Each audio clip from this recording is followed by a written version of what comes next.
राजा जनक की असीम सुंदरी कन्या और महाराज दशरथ की पुत्रवधू देवी उर्मिला माता सीता की ही छोटी बहन थी। उनका विवाह भगवान राम के अनुज लक्ष्मण के साथ हुआ था। राम जी के वनवास जाने के समय उर्मिला भी एक पतिव्रता स्त्री की तरह अपने पति लक्ष्मण जी के साथ जाना चाहती थी, लेकिन लक्ष्मण जी ने उन्हें ले जाने से इनकार कर दिया। उर्मिला जी ने बहुत मिन्नतें की, वो अपने पति की सेवा करना चाहती थी, पति के हर दुख सुख की साथी बनना चाहती थी, पर लक्ष्मण जी ने कर्तव्य और धर्म की दुहाई देकर देवी उर्मिला को वन जाने से रोक दिया। लक्ष्मण जी के मुताबिक मैं अपने भ्राता राम और भाभी सीता की सेवा करने के लिए जा रहा हूँ। मैं नहीं चाहता कि सेवा में कोई भी कमी रह जाए।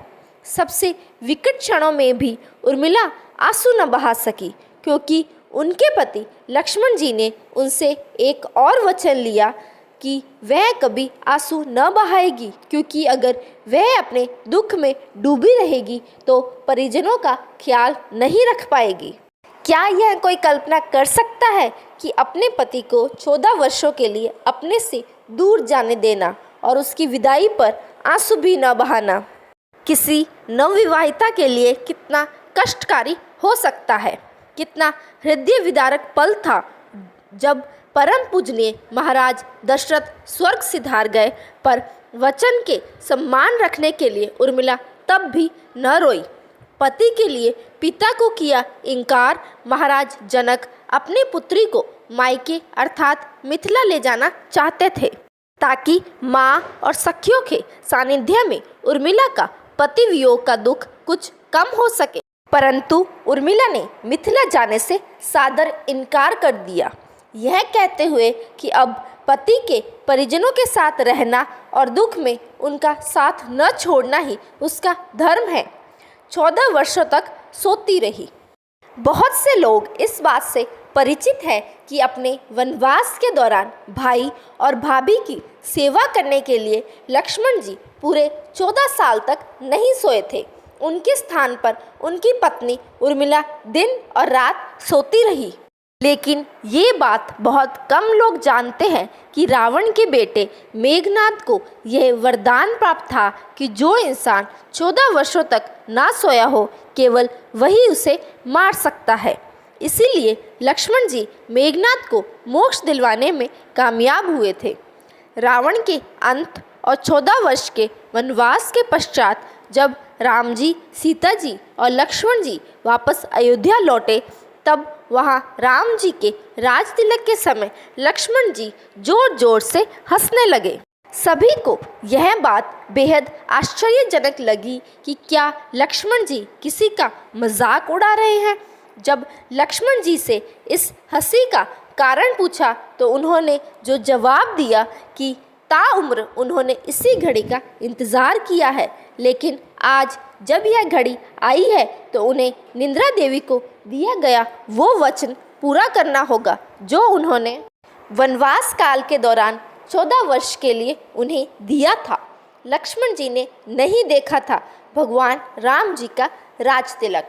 दरअसल निंद्रा ने उनसे कहा था कि वह 14 वर्ष के लिए उन्हें परेशान नहीं करेगी और उनकी पत्नी उर्मिला जी के स्थान पर सोएगी। निंद्रा देवी ने उनकी ये बात एक शर्त पर मानी थी कि जैसे ही वे अयोध्या लौटेंगे उर्मिला जी की नींद टूट जाएगी और उन्हें सोना होगा। लक्ष्मण जी इस बात पर हंस रहे थे कि अब उन्हें सोना होगा और वे राम जी का राज तिलक नहीं देख पाएंगे। उनके स्थान पर उर्मिला जी ने ये रस्म देखी थी। लक्ष्मण जी की विजय का कारण था उर्मिला जी का पतिव्रत। एक और वाक्य ऐसा है जो ये बतलाता है कि लक्ष्मण जी की विजय का मुख्य कारण उर्मिला जी थी। मेघनाद के वध के बाद उनका शव राम जी के खेमे में था। जब मेघनाद की पत्नी सुलोचना उसे लेने आई, पति का चिन्ह शीश देखते ही सुलोचना का हृदय अत्यंत द्रवित हो गया। उसकी आंखें बरसने लगी। रोते रोते उसने पास खड़े लक्ष्मण जी की ओर देखा और कहा, सुमित्रा नंदन, तुम भूलकर भी गर्व मत करना कि मेघनाद का वध मैंने किया है। मेघनाद को धराशायी करने की शक्ति विश्व में किसी के पास नहीं थी। यह तो 2 पतिव्रता नारियों का भाग्य था।